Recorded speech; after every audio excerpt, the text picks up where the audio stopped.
Hello guys, welcome back to our channel.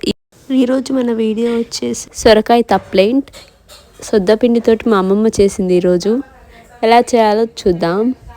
First సొరకాయని తీసుకొని తురుముకోవాలి. మంచిగా చూపిస్తున్న విధంగా మంచిగా తురుముకున్న తర్వాత కావాల్సిన పదార్థాలు శనగపప్పు, ధనియాలు, జీలకర్ర వేసుకొని మంచిగా కలుపుకోవాలి. పచ్చిమిరపకాయలు, కొత్తిమీర, కరివేపాకు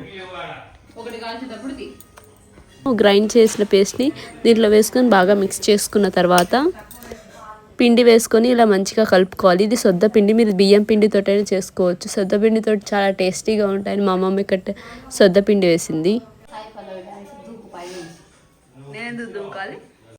ఒక తడి కర్చీఫ్ మీద ఇలా తప్లెంట్ని ఇలా తట్టుకోవాలి, రొట్టెలాగా తట్టుకోవాలి. ప్యాన్ మీద ఆయిల్ వేసుకొని తప్లెంట్ని బాగా వేపుకోవాలి. అంతే, చాలా ఈజీగా సొద్దపిండి తప్లెంట్ ఇంట్లోనే తయారు చేసుకోండి. Thank you for watching. Like, share and subscribe. Bye guys.